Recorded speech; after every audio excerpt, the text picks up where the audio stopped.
kebetulan ya puji Tuhan saya juga melayani sebagai wakil ketua Yayasan Saat ya selama 12 tahun. Memang salah satu yang menarik ini menjadi salah satu temuan BRC buat kita, menjadi wake up call buat STT ya. Kan? Apa yang terjadi sehingga menghasilkan hamba Tuhan STT terutama S1?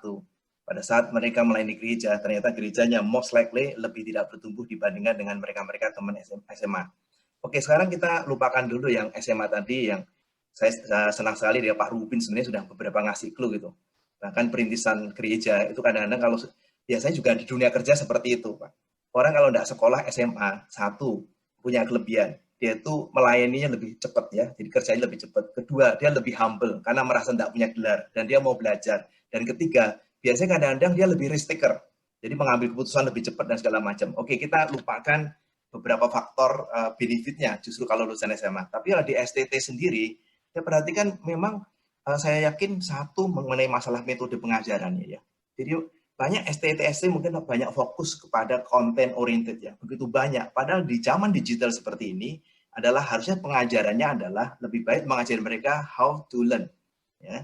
Jadi bagaimana mereka belajar sendiri ya. Tapi begitu banyak kan one way communication di STT sehingga tidak membentuk hamba Tuhan yang siap. Kemudian kedua, saya cukup yakin juga banyak STT itu tidak memberikan banyak knowledge yang sifatnya pengetahuan praktis. Saya pernah melakukan semacam FGD, mengundang para alumni-alumni, kemudian pertanyaan, kira-kira apa yang membuat Anda melihat lulusan STT muda-muda itu relatif tidak siap? Salah satu yang menarik adalah, cukup majority adalah bagaimana STT melengkapi mereka dengan hal-hal yang sifatnya praktikal ya.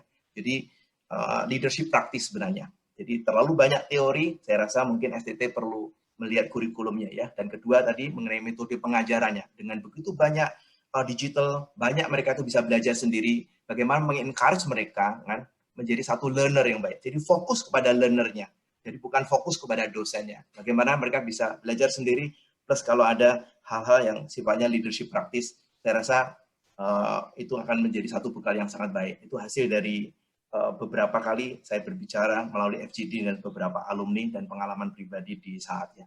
Saya sharing saja karena saya juga ketua STT. Biasanya orang-orang yang masuk ke STT ini sudah agak kelihatan dari awalnya, Pak.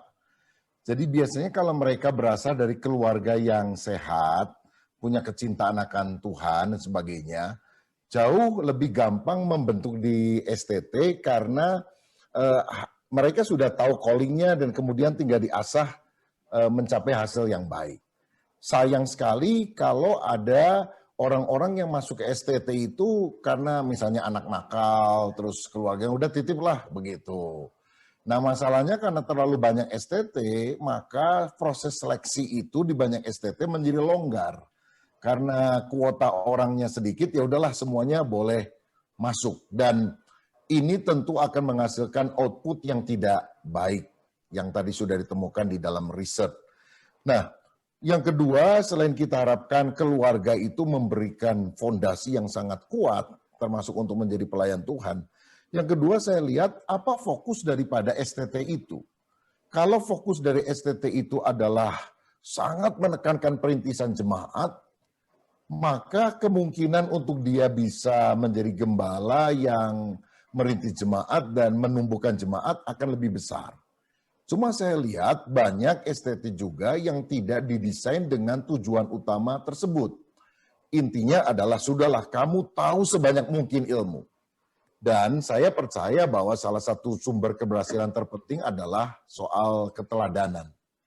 Kalau kita nggak punya figur-figur yang kita teladani, dalam arti mahasiswa itu cuma lihat dosen yang pinter, tapi dia tidak sungguh-sungguh terlibat di dalam pengembangan jemaat, perintisan jemaat, pertumbuhan kesehatan jemaat dan sebagainya, hanya soal teori, nanti akan muncul murid-murid yang model semacam itu. Jadi saya sangat mendorong sebetulnya dosen-dosen itu tidak hanya tahu teorinya, tapi mereka benar-benar adalah praktisi di dalam bidang pelayanan dan pertumbuhan gereja atau pelayanan gereja. Sebab dalam pengajaran yang baik saya rasa bukan hanya transfer of knowledge, tapi transfer of life yang sadar atau tidak sadar itu akan mempengaruhi STT tersebut. Kira-kira seperti itu.